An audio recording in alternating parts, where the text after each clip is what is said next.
Hello friend, चलिए आज हम भारत का भूगोल का एक महत्वपूर्ण चैप्टर पर्वत एवं पहाड़ कराने जा रहे हैं, जो कि मोस्ट वीवीआई चैप्टर है, क्योंकि इससे क्वेश्चन आना ही आना है। एक वीवीआई चैप्टर है, इससे क्वेश्चन हर हाल में एग्जाम से पूछे जाते हैं। या तो हिमालय से पूछ दे, नहीं तो प्रायद्वीपीय पहाड़ी क्षेत्र से पूछ दे, पश्चिमी घाट, पूर्वी घाट।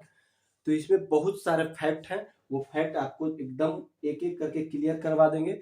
आप बस आराम से देखिए, और अगर आपको कुछ करना है तो एक मैप बना के बैठिए और मैप पे एक तरफ से बैठाते जाइए। अगर मैप पर एक बार आप बैठा लेते हैं वीडियो के साथ, तो आपका कोई भी प्रॉब्लम एट ए टाइम खत्म हो जाएगा और कहीं से भी कुछ इसमें बचेगा नहीं। तो चलिए अब हम शुरू कर रहे हैं।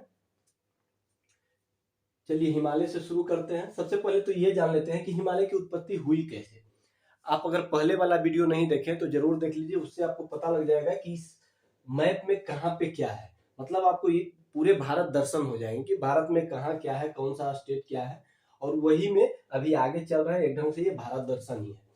तो आज हम देख रहे हैं कि कहाँ पे कौन सा पर्वत है, ये हम बैठाने जा रहे हैं। तो वो अगर दोनों वीडियो नहीं देखे हैं तो जरूर देख लीजिएगा, क्योंकि एक चट्टान से है और एक अवस्थिति एवं विस्तार से संबंधित है। तो चलिए अब देखते हैं कि हिमालय की उत्पत्ति हुई तो कैसे हुई। तो पहले चैप्टर में मैंने बताया था कि भारत गोंडवाना लाइन का भाग था। गोंडवाना लाइन का भाग था जब पूरब की ओर विस्थापित होना शुरू हुआ, भारत इधर ऑस्ट्रेलिया। तो जब भारत पूरब की ओर विस्थापित हो रहा था, तब भारतीय प्लेट यूरेशियन प्लेट से जा टकराती है। इसमें दो सिद्धांत है, एक कोबर का सिद्धांत है और दूसरा हैरी हेस का सिद्धांत है। कोबर का सिद्धांत क्या है? तो कोबर का भूसन्नति सिद्धांत है कि नदियों द्वारा गाद ले जाके, वहां पहले थेसी सागर यहाँ पे था, तो नदियों द्वारा धीरे धीरे गाद ले जाकर जमा किया गया और वो उसी के कारण बलन पड़ा। बलन पड़ने के कारण हिमालय की उत्पत्ति हो गई। और हैरी हेस का सिद्धांत कहता है कि, और कोबर के सिद्धांत के मुकाबले हैरी हेस का सिद्धांत जो है ज्यादा महत्वपूर्ण है, क्योंकि ये पूर्ण रूप से एकदम सटीक, इसमें सटीकता है। कोबर के सिद्धांत के तरह ही इन्होंने भी बताया कि नदियों द्वारा गाद तो ले जाया ही गया, गाद ले जाने के फलस्वरूप आज से करीब 7 करोड़ वर्ष पूर्व, कितना करोड़? 7 करोड़ वर्ष पूर्व, 7 करोड़ वर्ष पूर्व इंडियन प्लेट जाके यहाँ यूरेशियन प्लेट से टकराती है। इधर से यूरेशियन और इधर से इंडियन प्लेट। उस टाइम जितने भी गाद, पहले से तो नदी में गाद गिर ही, थेसी सागर में गाद गिर ही रहा था, और इधर से जाके इंडियन और उधर से यूरेशियन, दोनों प्लेट आपस में टकराती है। टकराने के क्रम में बलन पड़ता है, बलन पड़ने से हिमालय की उत्पत्ति हो जाती है। तो ये हिमालय की उत्पत्ति का सबसे सटीक सिद्धांत है। किनका? तो हैरी हेस का सिद्धांत। तो चलिए हम लोग वही मान के चल रहा है। तो अब चलिए हिमालय के बारे में जान लेते हैं कि हिमालय इधर से भी, हिमालय को दो प्रकार से बांटा गया है, एक इधर से और एक इधर से। तो हिमालय इधर देखिए कि हिमालय बहुत ज्यादा चौड़ा है और इधर बहुत ज्यादा पतला है। तो हिमालय की जो लंबाई, हिमालय की लंबाई कितना है? तो 2500 किलोमीटर है हिमालय की पूरे लंबाई। और चौड़ाई औसत 150 से कहता है 400, इधर कम है और इधर ज्यादा है। तो चौड़ाई कितना है? हिमालय की चौड़ाई 150 से 400 किलोमीटर और लंबाई 2500 किलोमीटर। यह आपका क्लियर हो गया कि 7 करोड़ वर्ष पूर्व यह बनना शुरू हुआ और 1 करोड़ वर्ष पूर्व हिमालय पूर्ण रूप से बनके तैयार हो गया। 1 करोड़ वर्ष पूर्व हिमालय पूर्ण रूप से बनके तैयार हो गया। पूरे हिमालय की लंबाई 2500 किलोमीटर और चौड़ाई औसत 150 से 400 किलोमीटर, जो कि पूरब में जाके हिमालय पतली हो जाती है और इधर चौड़ी। और इसके सीधे विपरीत है, इधर पूरब जाते जाते यहाँ जो मध्य भाग है, यहाँ पे हिमालय की ऊंचाई ज्यादा हो जाती है। इधर तो सिर्फ आप K2 देख रहे हैं, एक इधर की सबसे ऊंची चोटी है K2, लेकिन एवरेस्ट आपको यहाँ पे मिलेगा।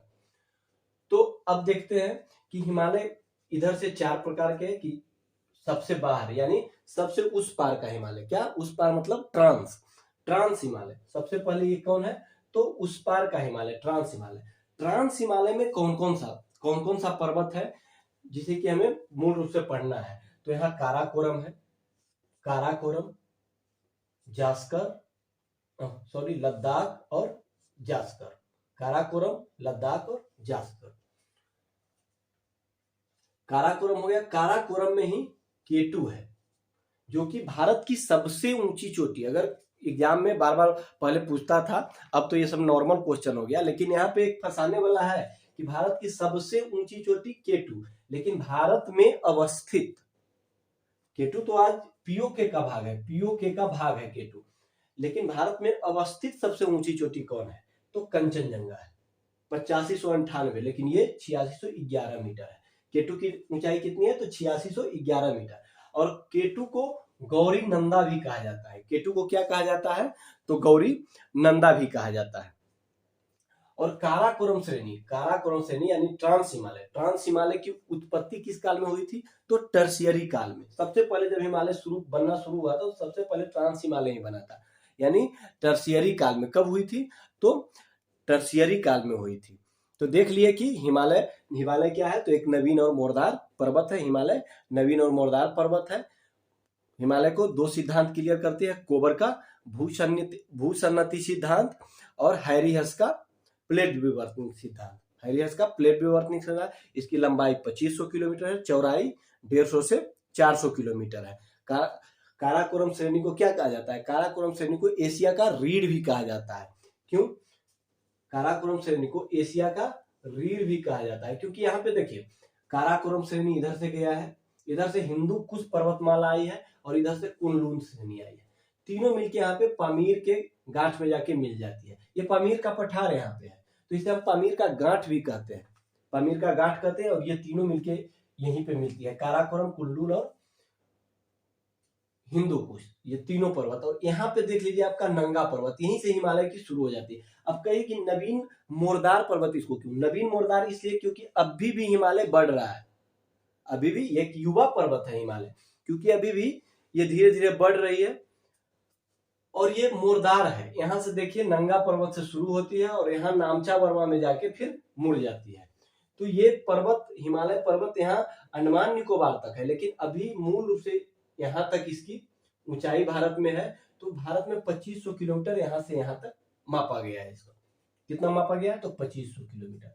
तो ट्रांस हिमालय के बारे में जान गए कि ट्रांस हिमालय की उत्पत्ति कब हुई थी? तो टर्शियरी काल में। किस काल में हुई थी? तो टर्शियरी काल में। और ये बना किस चट्टान से है? तो अवसादी चट्टान से है। अवसादी चट्टानों से इसका निर्माण अवसादी चट्टानों से हुआ है। तो ट्रांस हिमालय के बारे में आप जान लिए।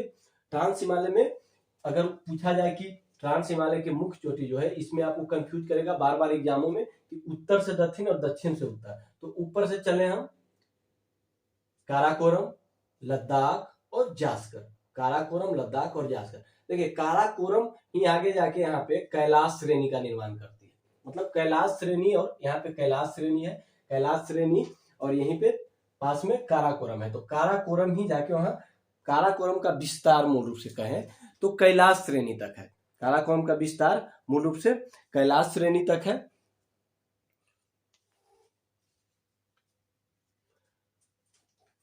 अब इसमें क्या बचा? ठीक है, तो दक्षिण से उत्तर भी देख लीजिए, काराकोरम, लद्दाख और जास्कर। तो जास्कर, लद्दाख और काराकोरम, जास्कर, लद्दाख और काराकोरम। चलिए ये आपका क्लियर हो गया। अब यहाँ पे देखिए ये धौलाधर, ऐसे अगर पूरे जोड़ा जाए तो धौलाधर और पीर पंजाल भी इसमें जोड़ा जाता है। कभी कभी 5 श्रेणियों का नाम दे देता है, काराकोरम, लद्दाख, जास्कर, धौलाधर और पीर पंजाल। धौलाधर और पीर पंजाल जो है मध्य हिमालय या लघु हिमालय का भाग है। चलिए ये क्लियर हुआ। इसके बाद अब हम बृहद हिमालय देख लेते हैं। बृहद हिमालय, तो बृहद हिमालय की लंबाई कितनी है? तो बृहद हिमालय की लंबाई 6100 मीटर है। लगभग कितनी लंबाई है? तो 6100 मीटर है। बृहद हिमालय की लंबाई लगभग 6100 मीटर है। बृहद हिमालय में जितनी भी ऊंची चोटियां हैं बृहद हिमालय में ही है। एक तरफ से आप देख लीजिए, इधर से देखिए, सबसे पहले यहाँ नामचा वर्मा। नामचा वर्मा जो है 7756 मीटर है। नामचा वर्मा की ऊंचाई कितनी है? तो 7756 मीटर। उसके बाद आइए कंचनजंगा। कंचनजंगा 8598। कंचनजंगा पूर्ण रूप से भारत में नहीं है, यहाँ पे है कंचनजंगा। ये सिक्किम और नेपाल के बॉर्डर पर है। कंचनजंगा कहाँ पे है? तो सिक्किम और नेपाल के बॉर्डर पर है। कंचनजंगा के बाद है मकालू 8481, कंचनजंगा का 8598, मकालू का 8481 मीटर। मकालू के बाद क्या है? माउंट एवरेस्ट जिसको नेपाल में हम सागर माथा भी कहते हैं। नेपाल के लोग इसे क्या कहते हैं? तो सागर माथा भी कहते हैं। 8848 मीटर। कितना है? 8848 मीटर। माउंट एवरेस्ट के बाद मकालू, कौन है? मकालू कितना है? तो 8481 मीटर। उसके बाद है अन्नपूर्णा है 8078 मीटर। उसके बाद धौलागिरी नेपाल में ही है, धौलागिरी 8172 मीटर। मतलब यहाँ के बाद देखिए कंचनजंगा जो है भारत और नेपाल की सीमा पे है, नामचा बर्मा भारत में है। उसके बाद माउंट एवरेस्ट, मकालू, यहाँ मनसालू भी है, अन्नपूर्णा, धौलागिरी, ये सारे के सारे कहाँ है? तो नेपाल में है। ये सारे ऊंची चोटी नेपाल में है। उसके बाद यहाँ उत्तराखंड में नंदा देवी है, नंदा देवी के बाद कामेत है, नंदा देवी के बाद कामेत पर्वत श्रृंखला है। तो ये जो जितनी भी बड़ी बड़ी पर्वत श्रृंखलाएं हैं, ये सारे के सारे कहाँ है? तो बृहद हिमालय में है। कहाँ है? तो बृहद हिमालय में। सारी की सारी पर्वत श्रृंखलाएं बृहद हिमालय में। और बृहद हिमालय में एक सबसे बड़ी खासियत है कि जितनी ऊंचाई है सारे के सारे बर्फ से ढके हुए, एकदम व्हाइट, जितना भी है यहाँ से यहाँ तक बर्फ से ढका हुआ है, क्योंकि सारे में सारे ऊंची चोटी ही है। तो ऊंची रहने के कारण वहां बर्फबारी होती है, तापमान कम रहता है, तो पूरे के पूरे एकदम उजला सफेद दिखाई पड़ता है। तो ये हुआ आपका बृहद हिमालय। ये आग्नेय चट्टानों से बना है। किन चट्टानों से बना है? तो आग्नेय चट्टानों से बना है। तो बृहद हिमालय में क्या क्या देखे? 6100 मीटर इसकी लंबाई कितनी है? तो 6100 मीटर है। इसमें चोटी कौन कौन सी है? तो नामचा बर्मा कंचनजंगा क्या है? तो भारत में अवस्थित सबसे ऊंची चोटी। कंचनजंगा के बाद मकालू के बाद माउंट एवरेस्ट। यहाँ ये मकालू, ये मनसालू है, मकालू, माउंट एवरेस्ट, फिर मनसालू के बाद अन्नपूर्णा के बाद धौलागिरी के बाद नंदा देवी के बाद कामेत और कामेत है।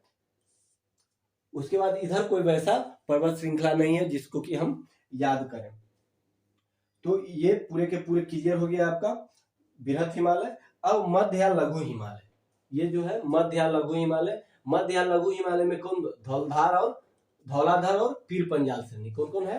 तो मध्य हिमालय में धौलाधर या पीर पंजाल श्रेणी है। इसकी औसत ऊंचाई कितनी है? 3500 से लगभग 4500 से लगभग 4500 मीटर। इसकी धौलाधर श्रेणी की ऊंचाई 3500 से 4500 मीटर। और इसकी चौड़ाई जो है 80 मीटर के लगभग है, 60 से 80 किलोमीटर। इसकी चौड़ाई जो है 60 से 80 किलोमीटर है, 60 से 80 किलोमीटर, और लंबाई 3500 से 4500 मीटर। क्योंकि अब डीप क्वेश्चन एग्जामों में अब डीप क्वेश्चन पूछने लगा है, तो ये सब बातों पे भी आपको गौर रखना पड़ेगा कि 60 से 80 किलोमीटर और 3500 से 4500 मीटर। और सबसे नीचे कौन सी श्रेणी है? तो शिवालिक श्रेणी। कौन सी श्रेणी है? तो शिवालिक श्रेणी की ऊंचाई कितनी है? शिवालिक श्रेणी की ऊंचाई 600 से 1500 मीटर है।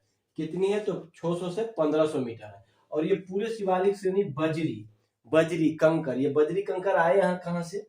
तो पूरे इधर से नदी के बिछोपों से, इधर के नदी के बिछोपों से आया, और वही बजरी कंकर से बना है शिवालिक श्रेणी। और शिवालिक श्रेणी में ही जितने भी दून है, जैसे देहरादून, ये सब वगैरह जो है शिवालिक श्रेणी में ही, देहरादून वगैरह शिवालिक श्रेणी में है। घास के मैदान शिवालिक श्रेणी में है। और यहाँ ये जो देखिए पीर पंजाल श्रेणी है। यहाँ बनिहाल दर्रा, बुर्जिल दर्रा और बनिहाल दर्रा, क्योंकि यहीं से जवाहर सुरंग होके गुजरती है। जब हम दर्रों वाला पार्ट पढ़ाएंगे, इसके आगे जब हम करेंगे तो सारे दर्रे आपको क्लियर करवा देंगे कि थालघाट, बोलघाट, जितना भी दर्रा है सिक्किम में है, आपका उत्तराखंड, हिमाचल प्रदेश, और यहाँ पे ये देखिए बनिहाल, बुर्जिल और बनिहाल दर्रा, तो जितने भी दर्रे हैं वो क्लियर करवा देंगे।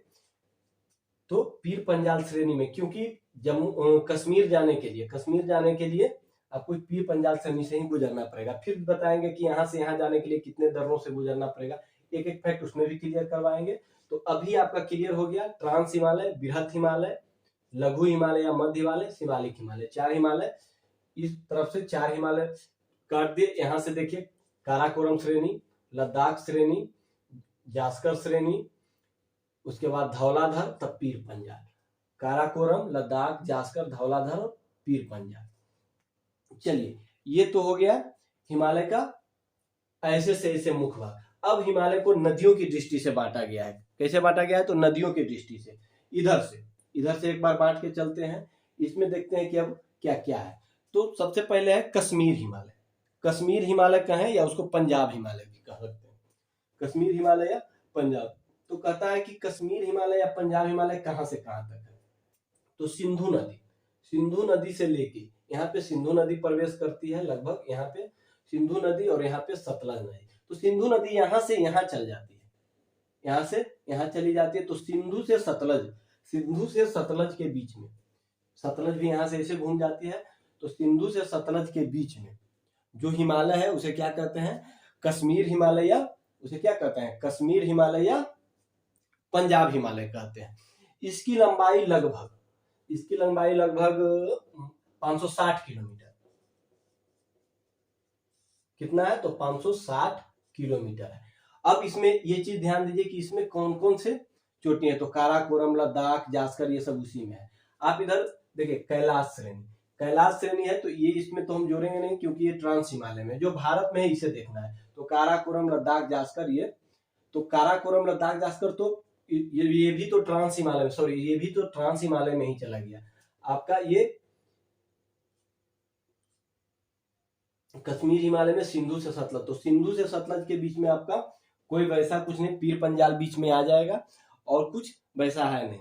इसके बाद आगे चलते हैं कुमायूं हिमालय। तो कुमायूं हिमालय सतलज से लेके यहाँ देख रहे हैं कि ये नेपाल का बॉर्डर है और यहीं पे काली नदी है।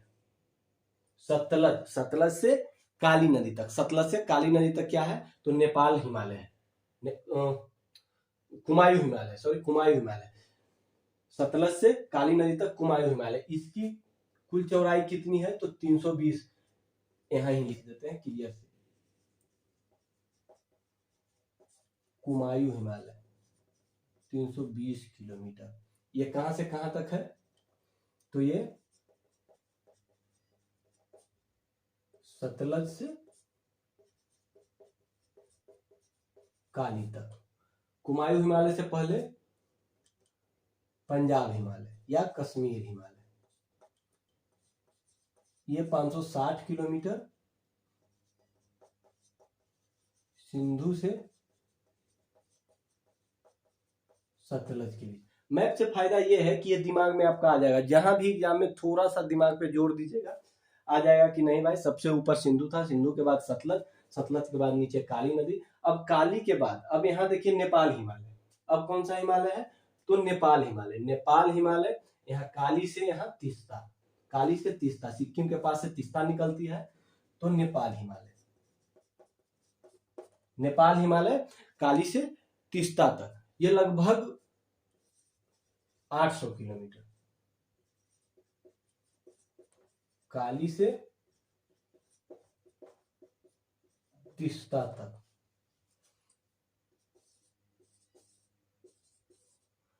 नेपाल हिमालय काली से तीस्ता तक जितने भी ऊंची चोटी है, ये भी एग्जाम में पूछती है कि सारे ऊंचे चोटी किसमें है। मान लीजिए अगर पूछ देगा कि माउंट एवरेस्ट किसमें पड़ रहा है, कंचनजंगा किसमें पड़ रहा है, मकालू, धौलागिरी किसमें पड़ रहा है, इस टाइप का अगर क्वेश्चन पूछ देता है तो आंख मूंद के मारिए कि ये नेपाल, जितने भी ऊंची चोटियां हैं नेपाल हिमालय में, आपका नंदा देवी, कामेत, ये दोनों जो है कुमायूं हिमालय, मतलब उत्तराखंड का जो भी पर्वत है, उत्तराखंड में आपका जो पड़ रहा है, ये पड़ रहा है आपका कुमायूं हिमालय में।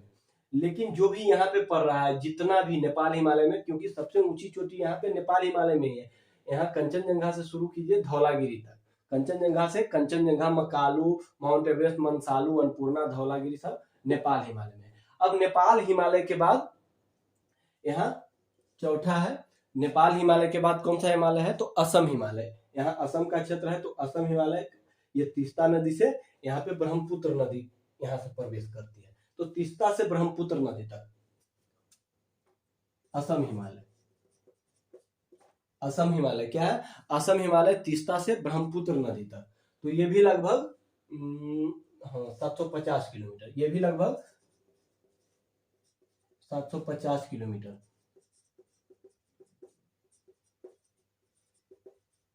तीस्ता से ब्रह्मपुत्र तक। तो इसमें अगर कोई ऊंची चोटी है तो आपका नामचा वर्मा है। कौन है? नामचा वर्मा है।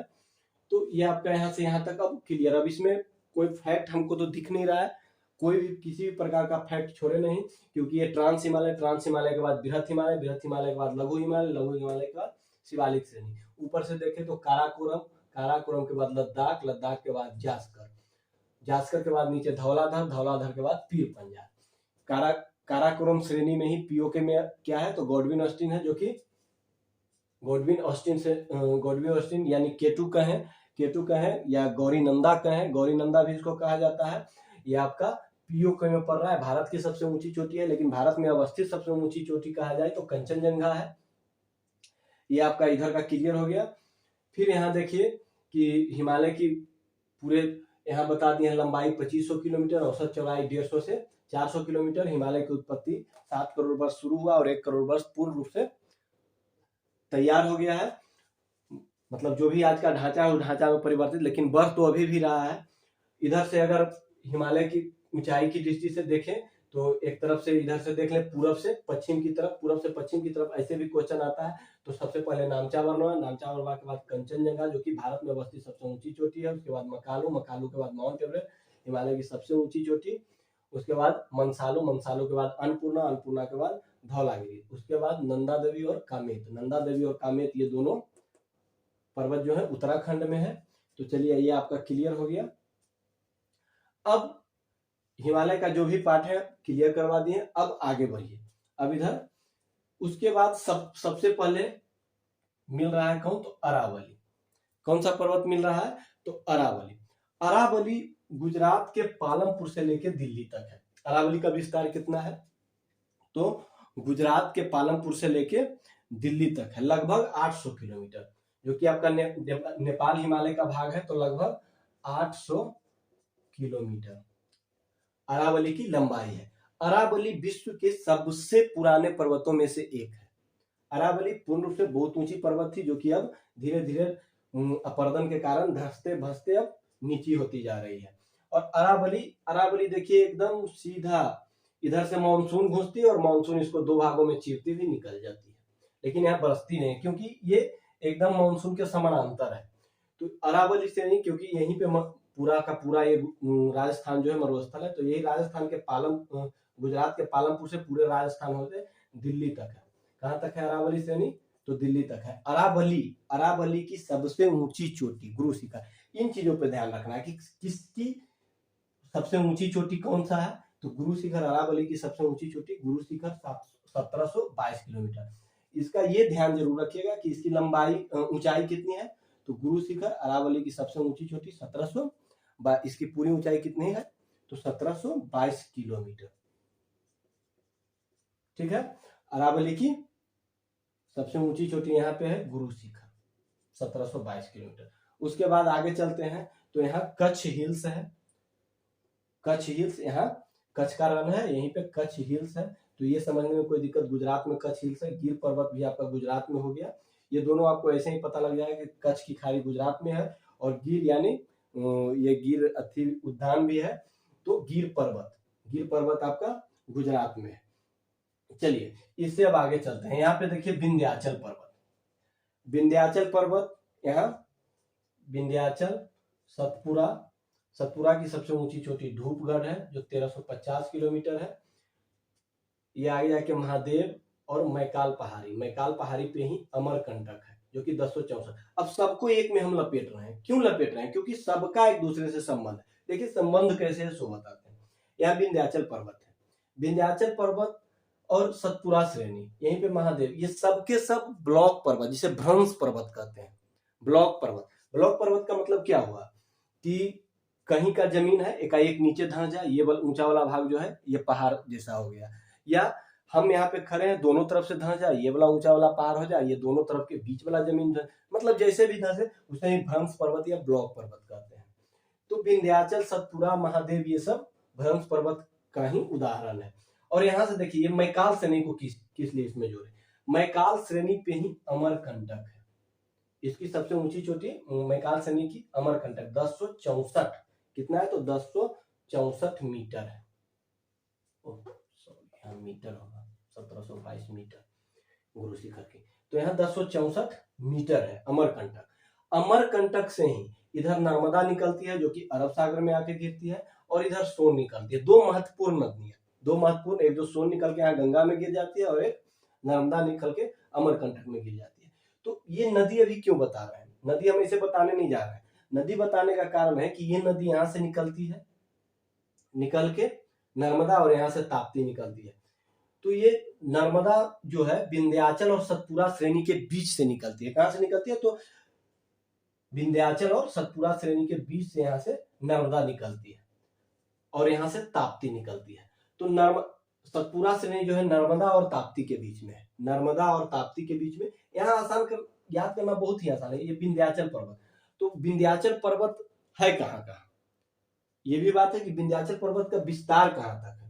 तो देखिए मध्य प्रदेश है, मध्य प्रदेश के बाद यूपी है, यूपी के बाद ये झारखंड है, थोड़ा सा बिहार में भी है, छत्तीसगढ़ में भी है, क्योंकि कैमूर पहाड़ियां, विंध्याचल पर्वत कैमूर पहाड़ियां तक है, और कैमूर बिहार में भी है, थोड़ा सा हिस्सा झारखंड में भी है। ऐसे तो बिहार जोड़ा नहीं जाता है, लेकिन कभी कभी एग्जामों में पूछ देता है, तो अगर बिहार ऑप्शन रहेगा तो बिहार में भी है कैमूर पर्वत श्रेणी छोटा सा। तो यहाँ मध्य प्रदेश, उत्तर प्रदेश होते झारखंड, झारखंड के बाद आपका थोड़ा बिहार में भी है, और छत्तीसगढ़ तो यहाँ पे है ही। तो ये विंध्याचल पर्वत है। उसके बाद देखिए यहाँ पे सतपुड़ा श्रेणी, सतपुड़ा श्रेणी की सबसे ऊंची चोटी कौन सी है तो धूपगढ़, धूपगढ़ 1350 मीटर, कितना है तो 1350 मीटर। सतपुड़ा श्रेणी के बाद यहाँ पे है महादेव पहाड़ियां, महादेव पहाड़ियां के बाद यहाँ मैकाल, मैकाल पे अमरकंटक। चलिए ये आपका क्लियर हुआ। अब आगे चलते हैं। अब यहां से देखिए ये पूरा का पूरा क्या हो गया तो पश्चिमी घाट। इसे पश्चिमी घाट क्यों करते हैं, ये पूरे के पूरे पश्चिमी भाग में है, और यहां से शुरू होता है तो यहाँ तक, एक ढंग से कहिए गुजरात से शुरू होकर यहाँ केरला तक चला आता है पश्चिमी घाट, पूरे केरला तक, ये गांठ तक, केरला नहीं, हाँ केरला भी हो ही जाता है, केरला तमिलनाडु, ये पूरा का पूरा घाट है। और इसे इन क्षेत्रों में सह्याद्री भी कहा जाता है। इन क्षेत्र का मतलब समझ रहे हैं, इन क्षेत्र का मतलब महाराष्ट्र है, यहाँ पे कर्नाटका है, थोड़ा सा भाग में गोवा है, तो इन क्षेत्रों में इसे सह्याद्री भी कहा जाता है। तो अब देख लेते हैं कि पश्चिमी घाट में कौन कौन सी महत्वपूर्ण चोटी है, कौन कौन सा पहाड़। यहाँ देखिए सतमाला का पहाड़, सतमाला का पहाड़, ये सब महाराष्ट्र में है। सतमाला का पहाड़ 1500, इसकी ऊंची चोटी जो है मतलब इसकी ऊंचाई जो है 1567 मीटर है, कितना है तो 1567, ये सतमाला है। सतमाला के नीचे आइए तो ये हरिश्चंद्र पहाड़ी है। कौन सा है हरिश्चंद्र, हरिश्चंद्र पहाड़ी की ऊंचाई सबसे ऊंची चोटी कौन है तो कल सुबई, क्या नाम है कल सुबई 1646। हरिश्चंद्र पहाड़ी की ऊंची चोटी कौन है तो कल सुबई है, कल सुबई है जिसकी ऊंचाई 1646 मीटर है। अब नीचे आइए तो महाबलेश्वर, यहाँ पे है महाबलेश्वर, महाबलेश्वर की ऊंचाई कितनी है 1438। यहाँ से भी नदियां निकलेगी, नदियां वाला पार्ट में यहाँ से भी बहुत सारी नदियां यहाँ से निकलेगी और ये जाके यहाँ गिरेगी, इधर नहीं गिरना है यहाँ से, क्योंकि यहाँ से तीव्र ढाल है और यहाँ से स्लोइंग वाला ढाल है कि यहाँ से निकलेगी और यहाँ से घूम के सबके सब आके बंगाल की खाड़ी में गिर जाएगी। तो Mahabaleshwar 1438 kilometre, sorry 1438 metre Mahabaleshwar की ऊंचाई। ये ध्यान रखिएगा कि महाबलेश्वर की ऊंचाई लगभग मतलब एक आंकड़ा के तौर पर ध्यान रखना है। यहाँ जैसे देखिए सबसे पहले सतमाला पश्चिमी घाट में 1567, उसके बाद कल सुबई 1646, उसके बाद महाबलेश्वर 1438। महाबलेश्वर से नीचे आते हैं तो यहाँ पे बाबा बूदन की पहाड़ियां हैं। कौन सी है तो बाबा बूदन की पहाड़ियां भी पश्चिमी घाट, ये क्वेश्चन भी आएगा कि पश्चिमी घाट में बाबा बूदन की पहाड़ियां कहाँ पे है तो पश्चिमी घाट पर्वतमाला में बाबा बूदन की पहाड़ियां है। उसके बाद उससे नीचे आइए तो यहाँ पे पुष्पगिरी, पुष्पगिरी है, पुष्पगिरी उसकी ऊंचाई है 1714। पुष्पगिरी ये सब ध्यान रखिएगा, छोटा छोटा आते रहता है। तो पुष्पगिरी कौन सा है, पुष्पगिरी की ऊंचाई कितनी है तो 1714। सबसे नीचे आ जाइए तो सबसे नीचे कुद्रेमुख, क्या है कुद्रेमुख 1892। ऐसे करके भी इसमें क्वेश्चन पूछ देता है कि पश्चिमी पश्चिमी घाट पर्वतमाला के सबसे उत्तरी छोर की ऊंचाई, सबसे ऊंची पर्वत कौन है तो कल सुबह है 1646 है जो कि, और सबसे नीचे है तो कुद्रेमुख 1892 है। कितना है 1892। चलिए अब एक बार ध्यान दे लीजिए फिर से ऊपर सतमाला, सबसे ऊपर सतमाला 1567, फिर कल सुबई जो कि हरिश्चंद्र पहाड़ियों में स्थित है 1646, फिर महाबलेश्वर 1438, फिर बाबा बुदन की पहाड़ियां, फिर पुष्पगिरी, फिर कुद्रेमुख।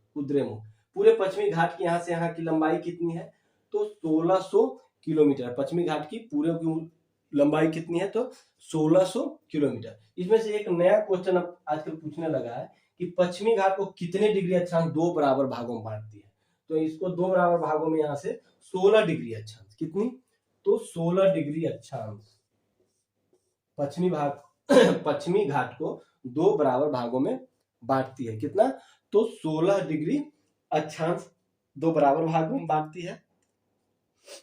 और ये खास करके यहाँ केरला तमिलनाडु के मिलन बिंदु यहाँ तक है। चलिए नीचे आते हैं, अब नीचे देख लेते हैं कि इसके बाद कुद्रेमुख, कुद्रेमुख यहाँ से फिर थोड़ा सा टूटा हुआ भाग है। उसके बाद यहाँ नीलगिरी की पहाड़ियां, ये क्या है नीलगिरी का पहाड़ है। यहाँ पे ऊपर नीलगिरी है, नीचे अन्नामलाई है, दोनों साथ में सटा हुआ है, लेकिन ऊपर जो है नीलगिरी और नीचे अन्नामलाई है। तो नीलगिरी की सबसे ऊंची चोटी क्या है तो डोडा बेटा है। डोडा बेटा, इसकी ऊंचाई कितनी है 1637, मतलब प्रायद्वीपीय भारत की दूसरी सबसे ऊंची चोटी डोडा बेटा है 1637 मीटर है। कितना है 1637 मीटर। और डोडा बेटा के नीचे आइए तो देखिए यहाँ अन्नामलाई पर्वत श्रृंखला है। अन्नामलाई की सबसे ऊंची चोटी अनाईमुडी 2695, न कि एक सिर्फ अन्नामलाई की सबसे ऊंची चोटी है, ये पूरे प्रायद्वीपीय भारत की मतलब दक्षिणी भारत की सबसे ऊंची चोटी है 2695 मीटर अनाईमुडी। क्या है तो अनाईमुडी। ये ध्यान रखिएगा कि पहली सबसे ऊंची चोटी प्रायद्वीपीय भारत की 2695 और दूसरी 2637, और पूरे भारत की केटू है और भारत में अवस्थित है कंचनजंगा 8598, और प्रायद्वीपीय भारत की अनाईमुडी 2695 और दूसरी सबसे ऊंची चोटी प्रायद्वीपीय भारत की 1637 डोडा बेटा। उसके बाद नीचे आइए तो यहाँ पे कार्डमम हिल है। कौन है तो कार्डमम हिल, इसे इलायची की भी पहाड़ियां कहते हैं। किसकी पहाड़ियां कहते हैं तो इलायची, ये भी प्रसिद्ध है कार्डमम हिल इलायची की पहाड़ियां। सबसे नीचे यहाँ पे महेंद्रगिरी, कौन पर्वत है तो महेंद्रगिरी पर्वत का जिक्र भी रामायण में हुआ था, क्योंकि हनुमान जी यहीं से उड़ान भरे थे और यहाँ श्रीलंका चल दिए थे महेंद्रगिरी पर्वतमाला से, जो कि महेंद्रगिरी दो है कि यहाँ है और यहाँ है। लेकिन ये ध्यान रखिएगा कि यहाँ भी सबसे नीचे महेंद्रगिरी पर्वतमाला है, यानी पूरे प्रायद्वीपीय भारत के सबसे निचले छोर पर महेंद्रगिरी पर्वतमाला है। तो अब यहाँ तक क्लियर हो गया, एक बार पश्चिमी घाट पूरा आपका क्लियर हो गया। अब चलते हैं पूर्वी घाट की तरफ। तो पूर्वी घाट जाने से पहले यहाँ पर देख लीजिए एक पहाड़ी है, तो यहाँ पालनी पहाड़ी है। पालनी पहाड़ी कहाँ है तो यही तमिलनाडु में। और ये सब जो पहाड़ी आप देखिए ये सब बॉर्डर लाइन का है। जितने भी ये पहाड़ी पर है नीलगिरी अनाईमुडी, नीलगिरी जो है, नीलगिरी कहता है कि पूर्वी घाट और पश्चिमी घाट दोनों जाके मिलती है कहाँ तो नीलगिरी में। और नीलगिरी ये सिर्फ पश्चिमी घाट और पूर्वी घाट का ही मुहाना नहीं है, ये यहाँ पे एक ऐसे कोन सा बनाती है, ऐसे गांठ सा बनाती है। यहाँ भी जैसे आप अमीर घाट देख रहे थे ना, तो यहाँ भी एक गांठ बनाती है।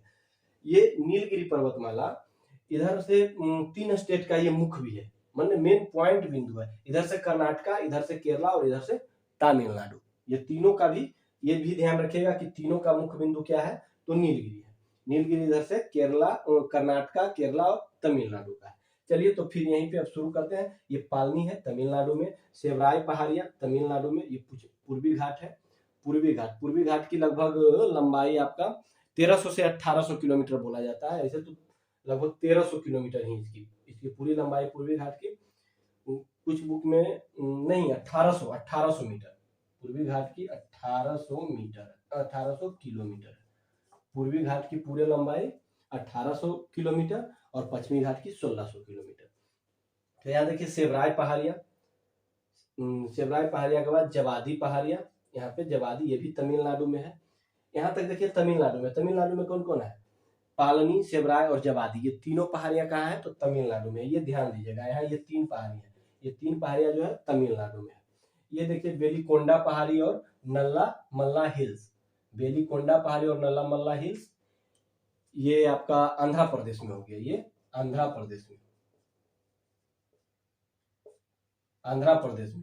यहाँ पे बहुत सारा पठार है। अभी पठार के बारे में बताते नहीं है, यहाँ तेलंगाना का पठार है, दक्कन का पठार, सब यहीं पे है, आसपास में सब घूम रहा है।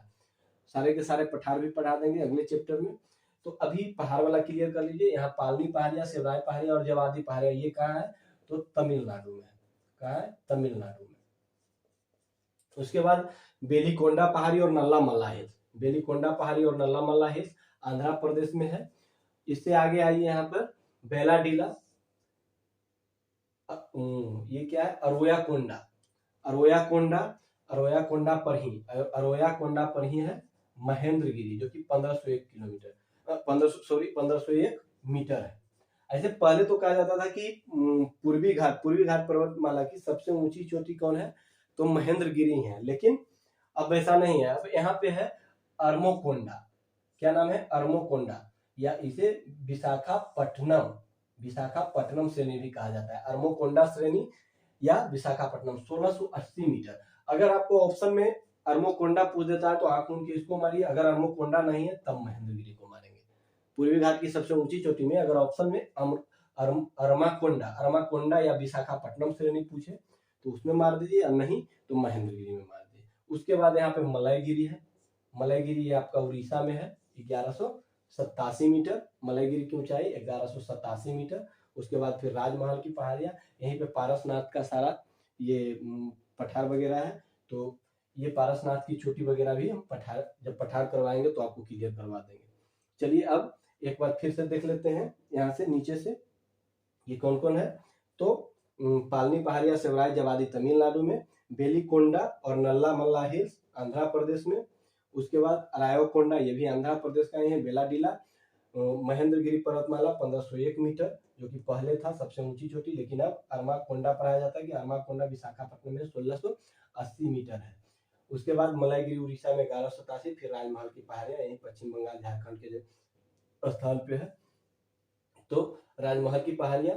अब यहाँ देख लेते हैं कि यहाँ देखिए लुसाई पहाड़ियां, यहाँ मिजो पहाड़ियां भी है, लुसाई पहाड़ियां भी है। तो लुसाई पहाड़ियां एक बार सबसे ऊपर से यहाँ देख लें, यहाँ देखिए डाफला, मिरी, अबोर और यहाँ ये मिसमी। ये बार बार पूछता है, ये आपका असम और अरुणाचल क्षेत्र में है। मूल रूप से डाफला, मिरी, अबोर, मिसमी, ये चारों ध्यान रखिएगा, डाफला, मिरी, अबोर, मिसमी। ये भी क्रम से पूछ देता है, इधर पश्चिम से पूरब, पूरब से पश्चिम, कि डाफला, मिरी, अबोर, मिसमी। अगर पश्चिम से पूरब पूछे तो डाफला, मिरी, अबोर, मिसमी, और पूरब से पश्चिम तो मिसमी, अबोर, मिरी, डाफला। उसके बाद नीचे आइए तो ये पटकाई बुम है, पटकाई बुम के बाद ये नागा पहाड़ी है, नागा पहाड़ी के बाद ये लुसाई पहाड़ी है। तो ये नागा पहाड़ी का है, नागालैंड में। पटकाई भूमि यहाँ पे देखिए आपका अरुणाचल प्रदेश में है। लुसाई पहाड़ी, यहाँ हो गया लुसाई पहाड़ी। अब यहाँ पे देखिए 3 श्रेणी और है, ये सब तो हिमालय का ही भाग है, डाफला, मिरी, अबोर, मिसमी, ये हिमालय का ही भाग है। ये पटकाई भूमि भी हिमालय का है, नागा पहाड़ी भी हिमालय का है, लूसी पहाड़ी भी हिमालय का है। लेकिन ये गारो, खासी, जयंतिया, ये तीनों हिमालय का नहीं, ये प्रायद्वीपीय पठार का भाग है। गारो, खासी और जयंतिया प्रायद्वीपीय, यही तीनों जो है ऊपर नीचे तह बाई तह है। इसी कारण यहाँ मेघालय में सबसे ज्यादा बारिश होता है, क्योंकि ये बादल को निकलने ही नहीं देता है, बस आपस में घुमाते रहता है कि भाई यहीं बरसो तब जाओ। तो गारो, खासी और जयंतिया की पहाड़ी। तो चलिए अब लगभग आपका सारा का सारा पर्वत क्लियर करवा दिए। ये हिमालय रहा, हिमालय के बाद यहाँ अरावली, अरावली के बाद पश्चिमी घाट, पूर्वी घाट, और ये आपका गारो, खासी, जयंतिया, डाफला, मिरी, अबोर, मिसमी, पटकाई बुम, नागा पहाड़ी, लुसाई पहाड़ी। एक है यहाँ पे अंडमान निकोबार में, अंडमान में है सैंडल पीक है, ये भी ध्यान रखिएगा, कभी कभी पूछ देता है कि सैंडल पीक कहाँ है, तो अंडमान निकोबार पर। तो चलिए अब हमको लगता है कि कहीं कुछ इसमें आपको दिक्कत नहीं। एक बार फिर से प्रायद्वीपीय पठार वाला, हिमालय वाला तो 2-3 बार देखे हैं, एक बार देख लीजिए। यहाँ से अरावली पहाड़ी, अरावली सबसे पुरानी पहाड़ है, इसकी सबसे ऊंची चोटी गुरु शिखर है, गुरु शिखर 1722 मीटर है। उसके बाद कच्छ का हिल्स गुजरात में, गिर पर्वत भी गुजरात में। यहाँ विंध्याचल पर्वत, विंध्याचल पर्वत क्या है तो भ्रंश पर्वत है या ब्लॉक पर्वत, इस टाइप का क्वेश्चन तो इससे खूब पूछा जाता है। और विंध्याचल पर्वत है कहाँ तो इसका विस्तार मध्य प्रदेश से लेके झारखंड तक है, छत्तीसगढ़ यूपी बीच में, थोड़ा सा बिहार में भी है कैमूर। उसके बाद देखिए यहाँ कैमूर, यही इसी का भाग है। फिर सतपुरा, सतपुरा की सबसे ऊंची चोटी धूपगढ़ 1350 मीटर है। इन दोनों के बीच से, विंध्याचल और सतपुरा के बीच से नर्मदा बहती है। नर्मदा निकलती कहाँ पे तो मैकाल पर्वत, मैकाल पर्वत पर है अमरकंटक चोटी 1064 मीटर। अमरकंटक से इधर नर्मदा जाती है, इधर सोन जाती है, इधर जाके अरब सागर में गिर जाती है, इधर ही गंगा में गिर जाती है। उसके बाद नीचे है महादेव श्रेणी, महादेव श्रेणी के बाद यहाँ पे है अजंता श्रेणी। एलोरा अजंता पढ़े ही हैं, ये महाराष्ट्र में है अजंता श्रेणी। फिर सतमाला है, सतमाला ये पश्चिमी घाट की सबसे ऊंची चोटी, क्या बोलता है, सबसे ऊंची नहीं, सबसे पहले का चोटी कहिए इसे, सबसे उत्तरी चोटी 1567 मीटर, 1567 मीटर। हरिश्चंद्र पहाड़ी में है कालसुबई 1646 मीटर। उसके बाद देखिए महाबलेश्वर श्रेणी है 1438 मीटर। फिर देखिए बाबा बुदन की पहाड़ियां है, फिर पुष्पगिरी है 1714 मीटर। फिर कुद्रेमुख है 1892 मीटर है कुद्रेमुख, जो कि कुद्रेमुख है सबसे पश्चिमी घाट पर्वतमाला की सबसे ऊंची चोटी है। उसके बाद देखिए पश्चिमी घाट की टोटल लंबाई हम कितना बताए थे तो 1600 किलोमीटर बताए थे, और पूर्वी घाट का 1800 किलोमीटर बताए थे। ये दोनों भी याद रखिएगा कि पश्चिमी घाट का 1600 और पूर्वी घाट का 1800 किलोमीटर।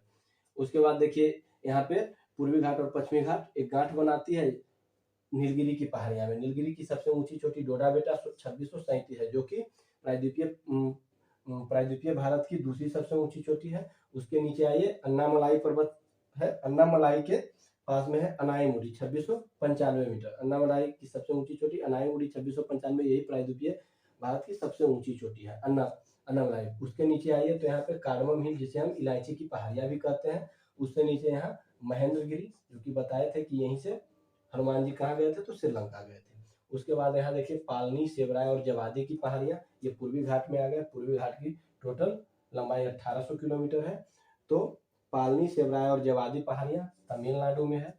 नल्ला मल्ला हिल्स बेलीकोंडा आंध्र प्रदेश में है, ये भी आंध्र प्रदेश में ही है। आपका अरोयाकोंडा और बेलाडीला। महेंद्रगिरी पर्वत 1501 मीटर। अरमाकोंडा पूर्वी घाट की सबसे ऊंची चोटी है 1680 मीटर है, या इसे विशाखापट्टनम श्रेणी भी, अरमाकोंडा श्रेणी या विशाखापट्टनम श्रेणी भी कहा जाता है। मलयगिरी 1187 मीटर है, मलयगिरी की ऊंचाई उड़ीसा में पड़ता है। फिर आपका राजमहल की पहाड़ियां यहाँ पे हो गया। फिर इधर आ जाइए, ये आपका डाफला, मिरी, अबोर, मिसमिर हिमालय का भाग है। फिर उसके नीचे पटकाई गुम, उसके नीचे नागा पहाड़ी, नागा पहाड़ी के पीछे नीचे लुसाई पहाड़ी, सबसे नीचे फिर हिमालय का ही भाग है सैंडल पीक। क्या है तो सैंडल पीक अंडमान निकोबार पे है। फिर गारो, खासी और जयंतिया पहाड़ियां हैं कहाँ, गारो, खासी, जयंतिया, ये सब मेघालय में, यही सबसे ज्यादा वर्षा बादल को रोक के करवाती है। तो चलिए अब कोई भी इसमें कोई भी किसी भी प्रकार का फैक्ट आपका रह नहीं गया है। ऐसे ही करके मैप पे आप आराम से सजाइए, 1 से 2 बार देखिएगा, समझ में आ जाएगा। और कुछ भी इसमें है नहीं जो कि हम रटने का कुछ नहीं है, बस पढ़ते जाइए, क्लियर। चलिए, जय हिंद, जय भारत।